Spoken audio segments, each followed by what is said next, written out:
I recorded the second weekly pay-per-view by TNA. It was the pay-per-view in which AJ Styles became the first X Division champion.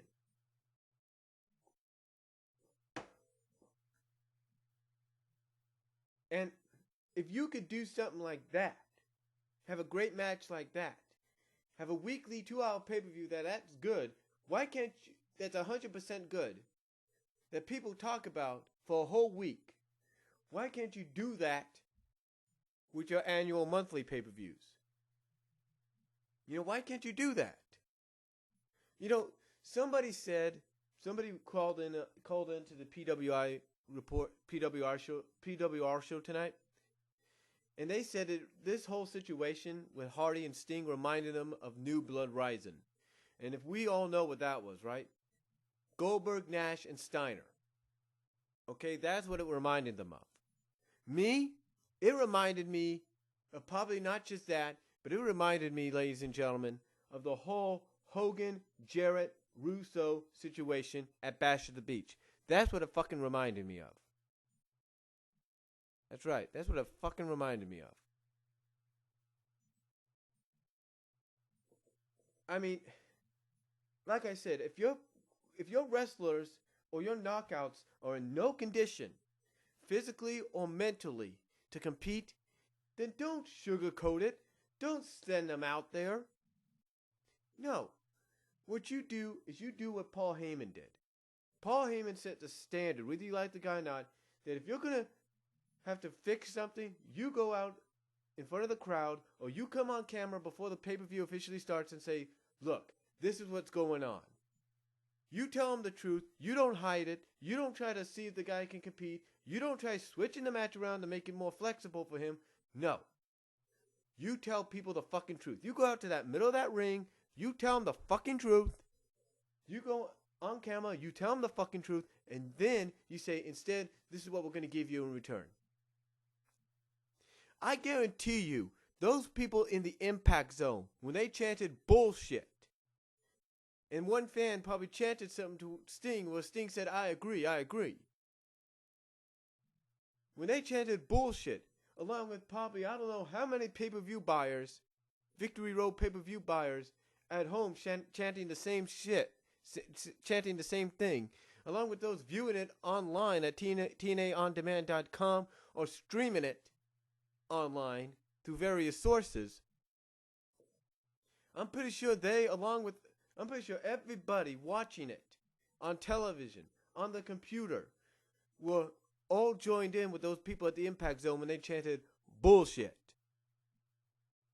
Because you know what? It's bullshit that this happens.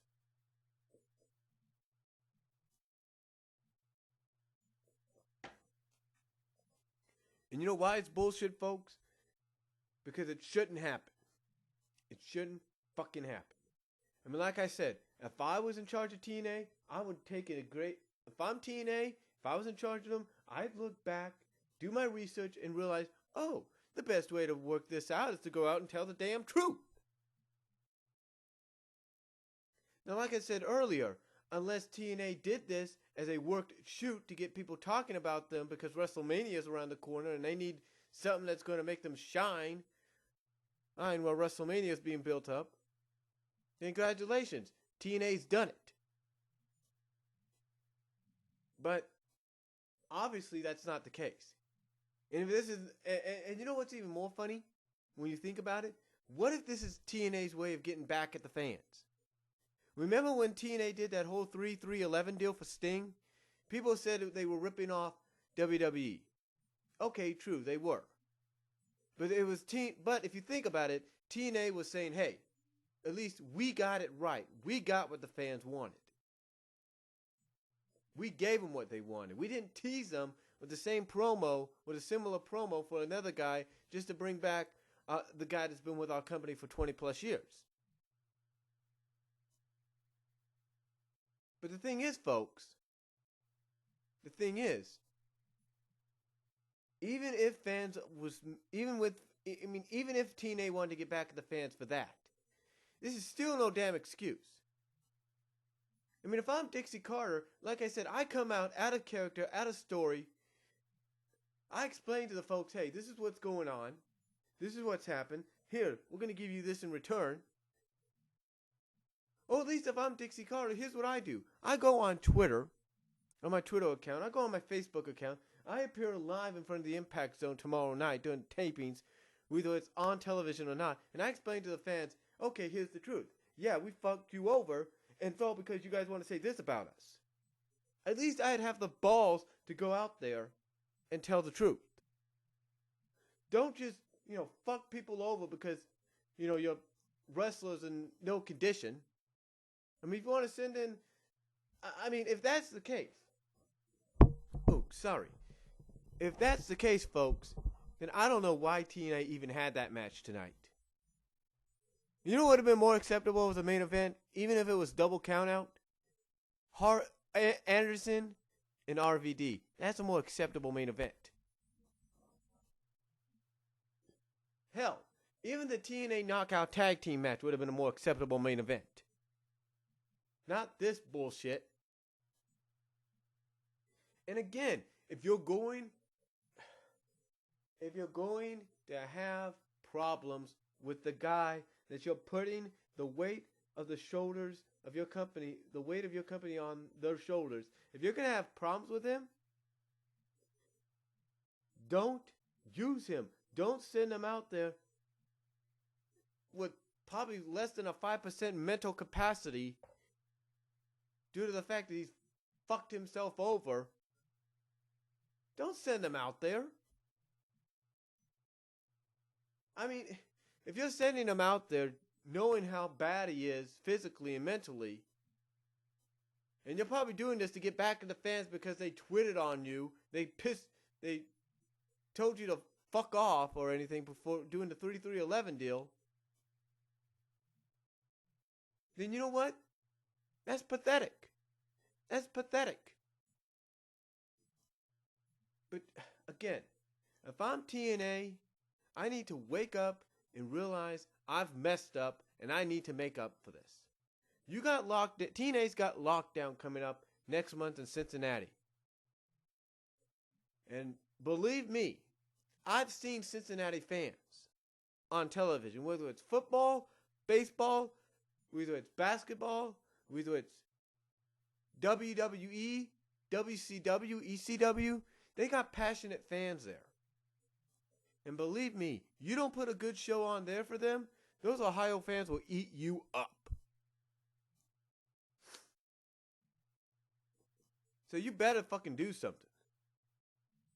You better fucking do something to make up for what happened tonight.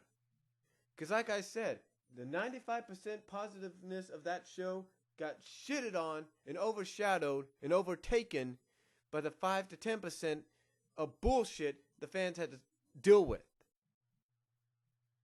And if the reports are true, if Hardy was intoxicated, if he was in no mental or physical condition to compete, if indeed he was being arrested at the end of the show by the cops, then you know what? Don't send him. You know what? Don't send him out there. Again, you take an example from somebody that ran a company, even though that company only lasted 7-something years. You take an example from that guy, and you go out there and you tell the folks, or you come on camera and you tell the folks, I'm sorry, this guy's not going to be able to perform tonight due to the fact that he's being arrested or due to the fact that he's intoxicated. You don't sugarcoat it. You don't try to send them out and change the match around and kill for. You still don't do the crap you do tonight. You don't do the fucking crap you do tonight. All right? I mean, Ring of Honor puts on better internet pay-per-views than what people saw tonight. I mean, like I said, if it wasn't for that last 5 to 10% of this pay-per-view, 5 to 10% of this pay-per-view, people would be talking about it as one of the better pay-per-views of the year. But they can't. Because that 90 to 95% that made it good got shitted on, overshadowed, and taken over by that last 5 to 10% and due to the main event. I mean, here's the thing. Ring of Honor has the main events in the middle sometimes. The world title matches in the middle. But they always make up for the fact that the last match is good. Whether it's just a regular match or a television title match or a tag team title match, it doesn't matter. Or even a match with the women from Shimmer. It doesn't matter. They always make up for it, and everybody talks about that pay-per-view as one of the best they've seen.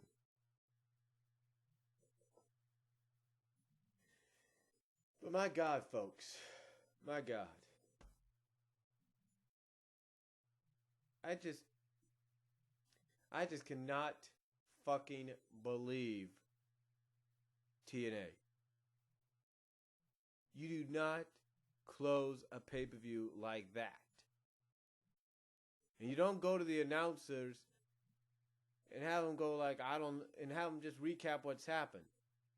If I'm TNA and I want to definitely give some legitimacy on what's happened, folks, I have my announcers, do exactly what Tony Schiavone, Scott Hudson, and Mark Madden did. I have them go like, folks, we don't know what just happened. We can't explain it. I mean, out of all those matches, I'll tell you some matches that would have been better main events than what we saw. More acceptable. Bully Ray and Tommy Dreamer, RVD Anderson, the knockout tag team match. Hell, the one that probably would have made people go home happy would have been the Ultimate X match. And maybe Matt Hardy and all those matches that were before the main event, each and every one of them would have been a better main event to close out the show than what we saw. Or than what, well, not what I saw, because I haven't seen it yet, than what other people have been reporting and seeing. But again, you got to think of it this way. What if TNA made this into a worked shoot? What if this is just a way to get people talking about them? So that way they're not overshadowed by the coming of WrestleMania 27. What if TNA did this? What if Dixie Carter did this? And I have respect for Dixie Carter. But after tonight, what if she did this? What if she said, Jeff, I don't care what condition you're in. Just go out there just go out there. I don't care. Or something like, what if they did this to get back at the fans for being angry about the 3-3-11? That's a pathetic way of doing it.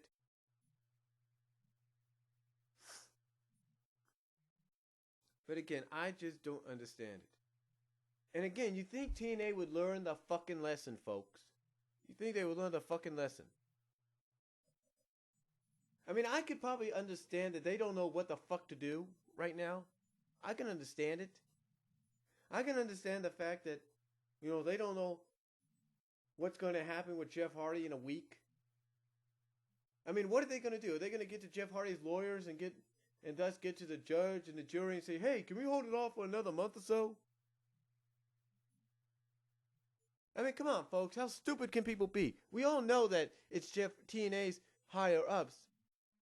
It's TNA's higher-ups along with Hardy's higher-ups and lawyers asking for the continuations. That way Jeff doesn't have to end up in jail. Everybody knows that's what's going to happen. He gets community service. Great. Fine. But I guarantee you that community service ain't going to come without a price. And that price is going to be him being in rehab for a while. But I guarantee you folks this. I fucking guarantee you folks this. After tonight, TNA's better start thinking about what they're going to do next. They better fucking start thinking. Because I guarantee you, there are going to be fans that are going to keep talking about this for months and years to come. I guarantee it, folks. I fucking guarantee it. There are going to be fans talking about this for months and years to come. I mean, if people like Jeff Hardy think, oh, we can go to TNA because they got an environment, they got a schedule and, kind of a work environment that's like, WCW. It's all, not that bad, not that hectic. But also, they could probably think, oh, we go to TNA, it's got that WCW-like environment, it's cool and everything, they don't have to work so much. But then also have the environment of, combined with the environment of